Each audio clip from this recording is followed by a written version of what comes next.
If you've ever worked in a restaurant, you have bound to heard some management say, if you got time to lead, you got time to clean. That was originated by Ray Kroc as a way to keep his employees doing their job whenever there wasn't a guest to take care of. But here's another phrase you may have heard if you worked in a restaurant, or may not have heard.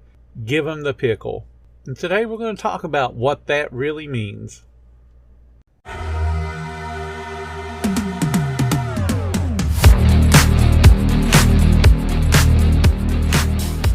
Welcome to the 10-Minute Food Truck Training Podcast. My name is Bill Moore. I am a food truck business coach, author of 5 food truck vending books, including Food Truck 101 and Food Truck 201. This podcast is all about helping you start and grow your food truck business. Imagine what's possible when learning doesn't get in the way of life. At Capella University, our game-changing FlexPath learning format lets you set your own deadlines so you can learn at a time and pace that works for you. It's an education you can tailor to your schedule. That means you don't have to put your life on hold to pursue your professional goals. Instead, enjoy learning your way and earn your degree without missing a beat. A different future is closer than you think with Capella University. Learn more at capella.edu. This basic business philosophy is based on the book that's entitled Give 'em the Pickle by Robert E. Farrell and Bill Perkins. It was written in 1995. This program was born out of a guest complaint that was written to Mr. Farrell about his restaurant.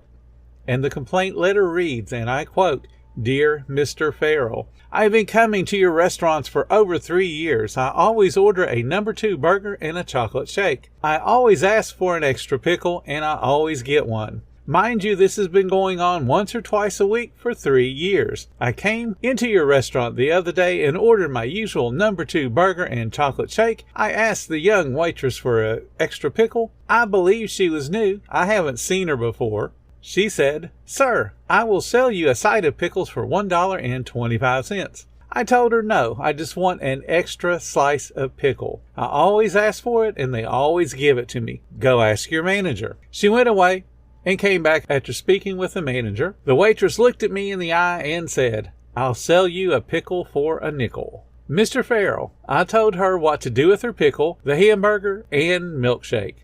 I am not coming back to your restaurant if that's the way you're going to run it." When Bob Farrell read that letter, he made the official battle cry of his entire company, "Give 'em the pickle." When in doubt, give 'em the pickle. Spend 8 cents on a free pickle to keep a customer who might spend hundreds of dollars a year, and then tell everyone they know about how good the restaurant is. That's the pickle, how good the restaurant is. Why are giving pickles important in business? Because customers, our guests, expect good service. That's the standard. They come up to a food truck and they expect to get waited on, and they expect the food to come out in a reasonable amount of time. Giving away pickles is just a part of offering excellent, unmatched service that's going to set us apart from every other food truck out there. How many food trucks have you seen on the forums whine about somebody that wants something special and then tell them, "This ain't Burger King. You can go down the road and get what you want"? You think that customer's going to come back? And the answer is no if you're stumbling on it. In our modern era of keyboard warriors that drop a 1-star review over a server that just doesn't smile, getting a bad review is just a matter of time. The single most important aspect of handling that bad review is how you choose to react to it. Getting mad, taking it personally, placing blame, and all the other childish reactions do exactly nothing to turn that complaint around. And then encourage the complainer to not only come back to your food truck, but to become a raving fan and tell all of their friends how awesome your business is. Now consider this story that was in the Wall Street Journal a few years ago about an incident that happened in Spokane, Washington. The story goes, a man dressed in just dirty, filthy overalls came into the bank and then asked the teller to validate his 35-cent parking ticket. The teller looked at the man. He's not shaved. His clothes are dirty, a little bit tattered. And she asked, "Do you have business in the bank today?" And the man replied, "No, I didn't. I had to run into the drugstore next door and they don't validate parking. I didn't bring any cash with me and I hoped you would validate my parking ticket since I have an account here." And the teller responded, "I'm sorry, sir, but if you didn't do business in the bank today, I can't validate your parking ticket." Well, the gentleman said, "Let's do some business then." And the teller said, "Fine, what would you like me to do?" And he responded, "I want to close my account." The teller was a little startled by the request and said, "You don't have to do that." And the gentleman replied, "No, I want my ticket validated. You already told me that you won't validate it until I do some business. This is the business I choose to do today. Close my account." And she said, "Very well." And then she got on her computer, pulled up the gentleman's account, and was shocked at how much money he had in the bank. She had to go call her manager over and then explain why this gentleman was closing his account. The bank manager looked at the account and talked to the gentleman and said, "If you don't have to close your account, we will be happy to validate your 35-cent parking ticket." And the gentleman said, "No. Close the account. I have to do business with your bank to get this ticket validated." So the gentleman walked out, according to the story, with $1,260,000 and the 35-cent validated parking ticket. And all he did was walk right across the street to a different bank and open up a new account. Sticking to company policy, whining about extra pickles or extra napkins does not win your business a guest. It doesn't win your business a raving fan. And this applies to all businesses. There are certain expenditures that are going to be less percentage-wise than that pickle is for us that sell food. Every guest has value to your business. And no, it's not the ticket that they spent today. If you have a $15 check average and that guest comes every week, just once a week, that's $780 annually.